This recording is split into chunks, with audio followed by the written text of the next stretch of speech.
Delighted to welcome Daryll Cullinan. First of all, where are you? Where am I talking to you at and from? I'm in Johannesburg, South Africa. It's midwinter and it's sunny outside. It's been a bit chilly, but that's where I am these days, Rob. What's lockdown and how has the virus affected Johannesburg and South Africa in general, Daryll? Because it's obviously been very tough over here. Well, we went into lockdown fairly early on, and it was very strict, but they've loosened it up now. They tell us we're in an advanced stage of level 3. So we are moving about. Masks have to be worn, and generally everything's got back to normal besides flights, international flights, and restaurants and pubs. Our pubs are still closed. Alcohol restrictions, Monday to Thursday, no smoking's allowed. So it's been very controversial. But they're saying that we're still to peak, so that's a big concern for all of us.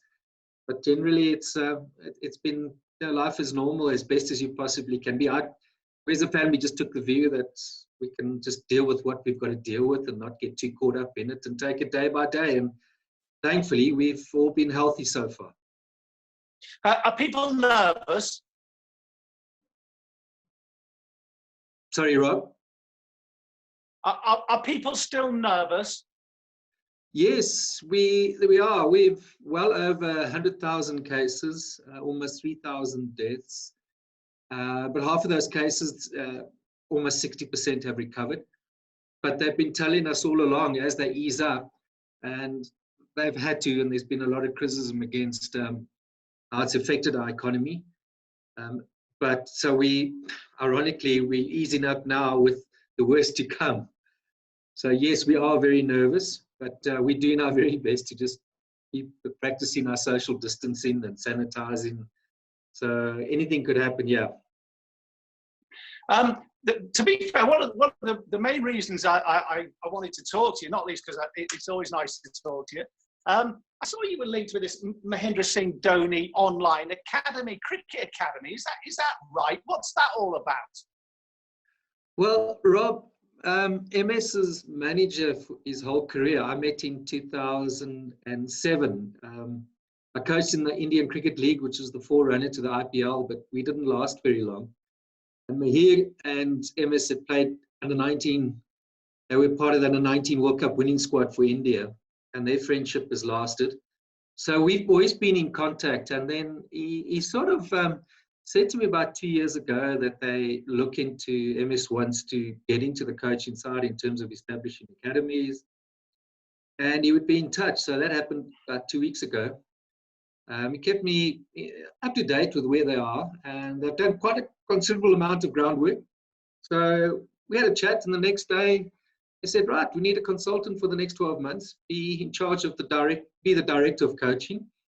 So it's all the coaching content, and just assisting where I can in terms of the business plan going forward, and growing the academies globally. So there's the coaching content online would be mainly with regard to our coaches and those who want to become accredited MS Dhoni Cricket Academy coaches. And then there's content for kids, which we have the 2 packages. They would be an hour over 5 sessions each. And then the second package is more for your cricketers who are more than one skilled, which I think most cricketers should be today. So we're covering all those various aspects. So it's a classroom type of webinar situation. And then there's refresher courses. There's ongoing contact communication with regard to content. So we'd like to see it in that regard. So it's kind of covering all the aspects of cricket, the whole ecosystem. And then eventually where those that qualify as coaches, they get absorbed back into the system so they can work in the MS Dhoni academies as such. And those that really advance, there's life after cricket. So we just see ourselves as a skills partner. We're not replacing the live coach as such.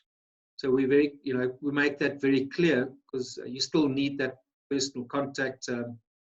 And so we're there to assist the cricketer, the coach. We're almost a plug-in as such.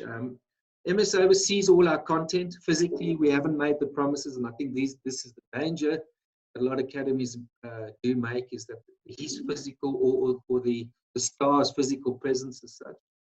But he's very much emotionally involved. He's there to oversee it. All my content, all our content gets his blessing. Because we want it to be along the lines of how he played cricket and what MS believes in terms of his philosophy on cricket, how cricket should be coached, how cricket should be played. And it's pretty structured. That's one of the things that we are introducing. It's a very structured program. Certain benchmarks have to be in place, not only for coaches and kids, but there's a slight shift in how we present it.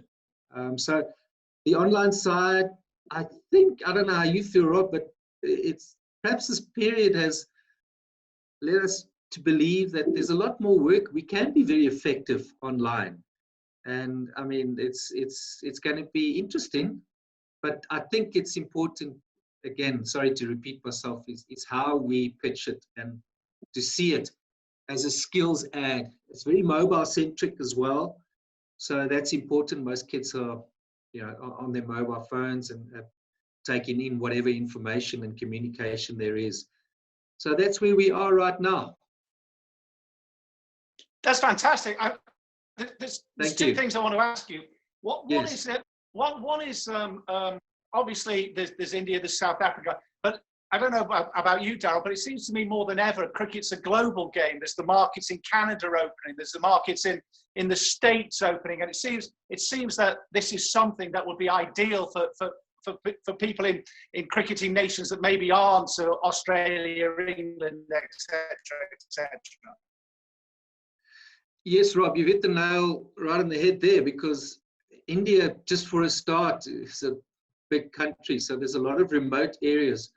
And that's very close to MS's heart, because he came from a small village and he needed a lucky break or two. So taking the game globally, taking it more into the areas that would battle with connectivity, is it still an issue? Yes.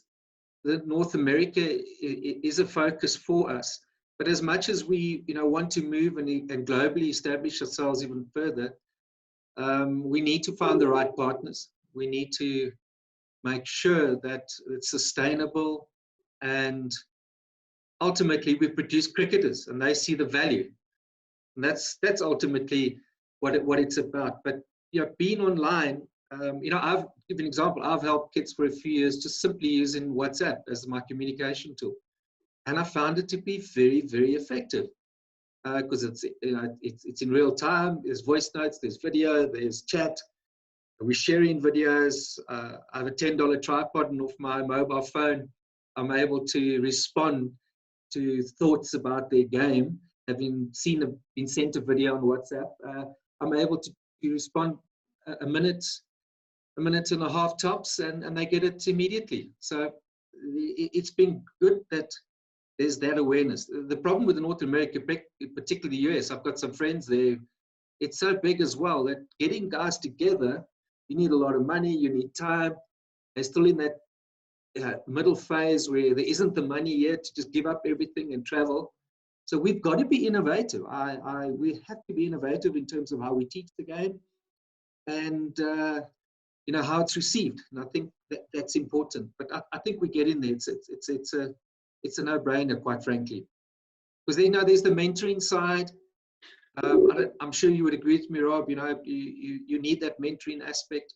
So it's someone you can talk to, bounce thoughts off.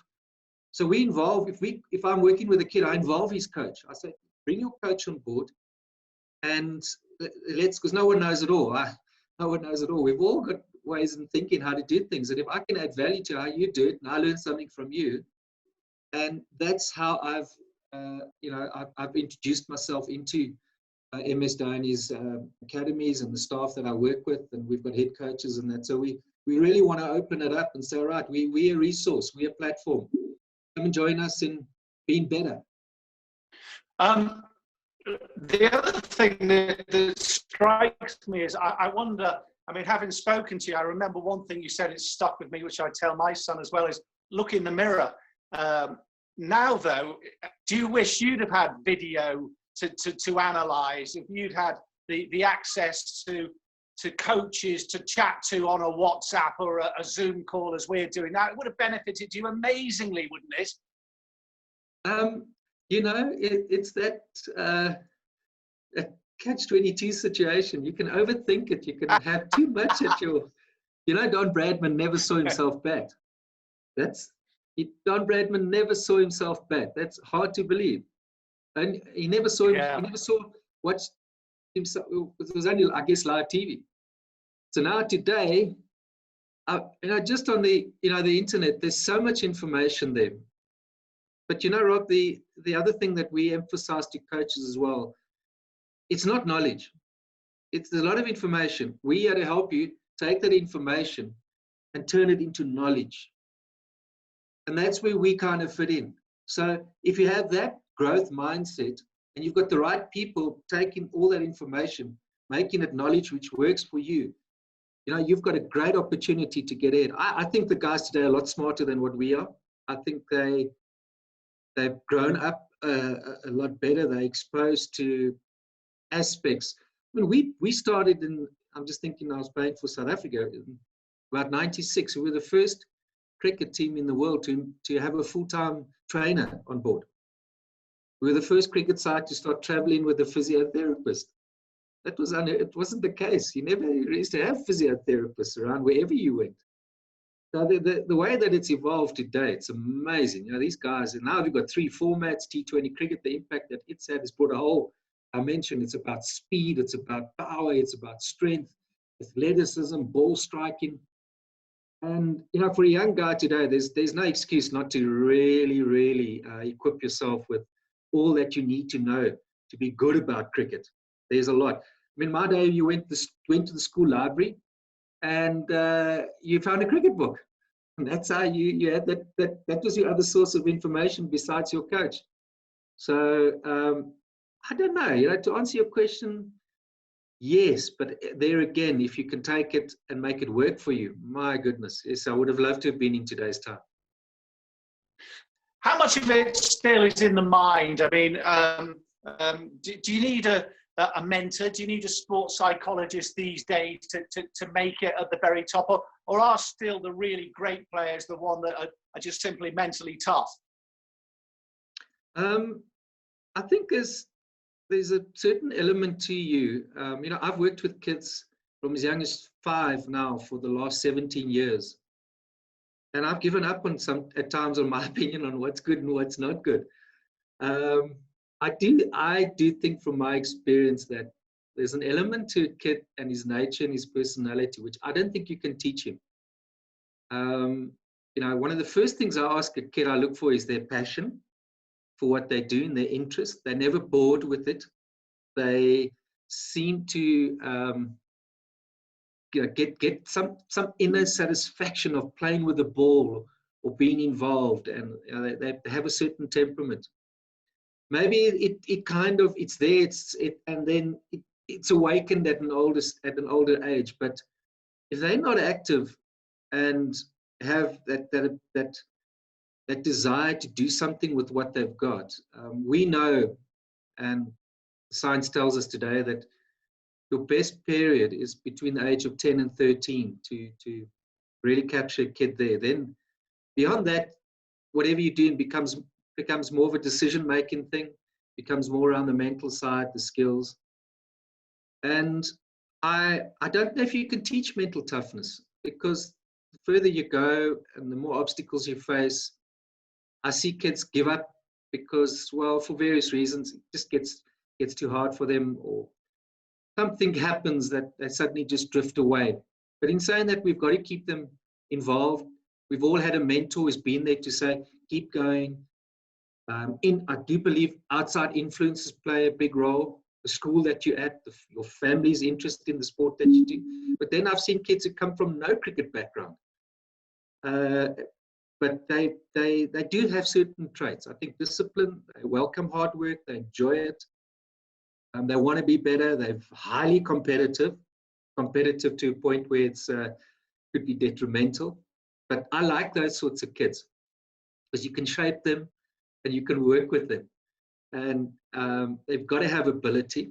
I saw something really interesting come out from England about elite, super elite batsmen. And one thing, we're talking about test players, international players, study was done about 685 batsmen. By the age of 16, they've been exposed to more skills. They've experimented with more skills. They've played a competitive level of cricket from a young age. They've been the best at a young age. And they've played a lot in terms of they've been allowed to also express themselves and play. So there's also been that unregimented aspect to all that they've done and played, but there are certain characteristics about them, and then there's skills. I just wonder, mental toughness. If you've got the skills, I'm talking about the physical skills, the technical skills to get yourself out of any situation, and you've got an answer to it, and you do it regularly, and people say, gosh, he got through that tough period. He must be mentally tough. But I just wonder, the guy's just so good, and he's worked out skills, and it may not be the prettiest skills, but he's found a way. So I look for skills. I'm a big believer in skills. I'd rather take the guy with less experience with better skills than take the older experienced guy with lesser skills. But mental toughness, I mean, you've been in the sports world, you've played. I don't know what your thoughts are, but I'm not too sure you can teach somebody that. I agree with you. I think you're right. I think you can possibly develop it. It would be nice that, he's mentally tough. He's born with it. I just wonder where you put MS Dhoni in all of this, whether it's mental toughness, whether it's skills, whether it's desire. I don't know. I mean, obviously he's made it to the very, very top. He's an icon. What would your assessment of him be? I think he must be all of that. Why I joined up with him is I've been a great fan of his, but he's played cricket in his way. He's played it the MS Dhoni way.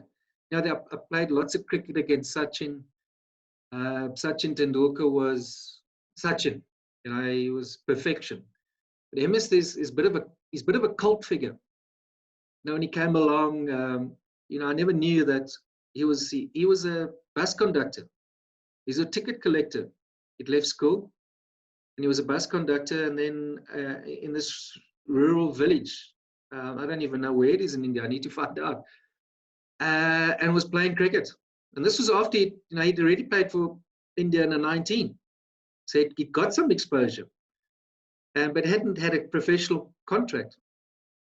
And if you look at his career as well, he was a guy for the big occasion. I think some guys love that. I think some guys, I remember as a kid, when you were playing, we played a lot of street cricket. You were always thinking about, this is the run to win this game or the World Cup. And you played games in the garden, and this bush was a fielder, and that bush was a fielder. And the other thing too, I've just thought about it now, when they're talking, going back to those elite batsmen, is that there was an older sibling. They all had an older sibling, one or two more. And that's quite a strong theme. I don't know what it's like in soccer or, environmental. I grew up, every night the kids congregated. We played rugby or we played cricket in the street. So an older sibling. So there's natural rivalry there. And they've always got someone to play with. But you'd have to classify him. A classic example, the big occasion when India won the last World Cup. And he normally batted, if you remember, he came in at 3, which wasn't part of the plan. And India were chasing. It was a target that could have gone wrong. And he just said, right, guys were padded up. He padded up, wicket fell, he said, right, I'm going in at 3. And he saw it through for them. How many guys would do that? So again, I do think he's a mentally tough guy. He must be, but he's good skills, Good skills, good ball striker. But I think to me, he's always struck me as a very smart cricketer. And cricket's a thinking man's game. It was always been written about cricket from day one. it is very much a thinking man's game, because it's time. And the day and the moment changes, conditions around you. There's a lot of controllables. There's a lot of uncontrollables in cricket. But you need to be a smart thinker. And it's something that we will work on and emphasize a lot. And it's something that when I work with kids, I emphasize a lot, is to teach them how to think. Think under pressure. What do you think about? What are your concentration routines? And all that side of sport. And I don't think we teach it young enough. And I think in South Africa, I don't think we teach it young enough. And look at it, a side like New Zealand, they always punch above their weight, eh? And when you think of New Zealand cricket, you think they're a smart bunch of cricketers. And I'm sure you agree with me. So it's got to be something in the system, the way they're brought up, what they've been exposed to, the thinking that they're exposed to. It's molded from a young age, whether it's just simply teaching a kid, have a simple basic little routine between balls. Take a deep breath, and remember to watch the ball. But you're starting to awaken that process in their minds. That all leads to mental toughness, handling yourself in a situation, throwing the skills, and then you pretty much got a guy in any situation that's got a recourse to get himself out of it. So there are ways. Listen, yes, you can help. Sorry, listen, it's fascinating. I love listening, and I love the coaching theories. What we do, or what I've done with most interviews, I'm going to run through a quick couple of questions for you, just to wrap up for you. I don't want to keep you too long. What was your favourite venue playing cricket? Newlands, Cape Town, and Eden Gardens in India, in Calcutta. Best test moment of your test career?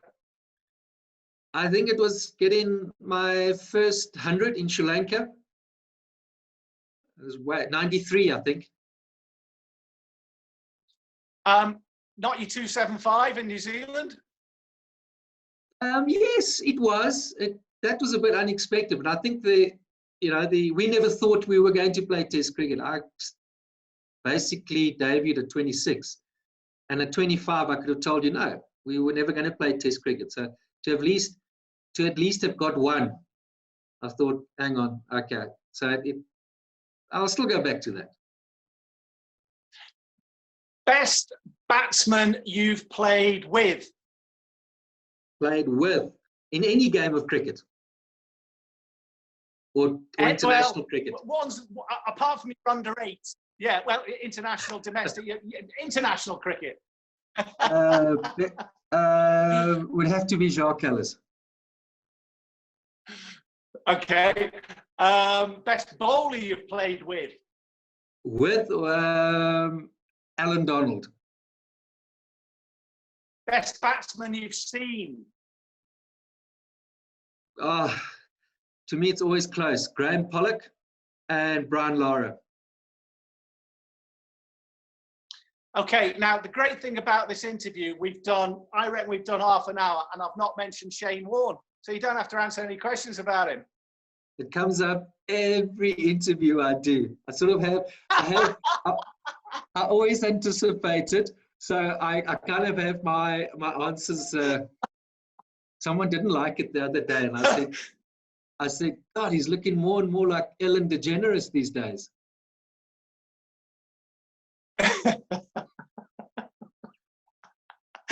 Listen, hey Daryll, fantastic talking to you. Everybody, take care down there. We wish you really well with the academy. We're going to be watching with interest. You take care. Lovely talking to you as always. Thanks, Rob. Anytime. I hope to do it again. Take care. Bye. Cheers. See you, Daryll.